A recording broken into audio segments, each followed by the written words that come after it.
Today I'm going to tell you how to make Murungai Dosa. For this, we take half cup of boiled rice, quarter cup of raw rice. We now wash this well.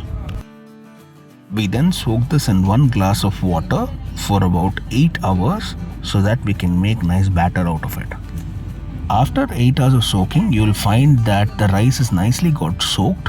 We then take this into a mixer grinder and nicely grind it into a fine paste. We then add some grated coconuts to this, some fresh moringa leaves, a spoon of sugar, and then mix it nicely into a batter with some water. We spread this batter evenly on a non-stick tawa. We use some til oil along with it. We allow it to cook by closing it with a lid, and voila, our moringa leaf dosa is now ready to be had.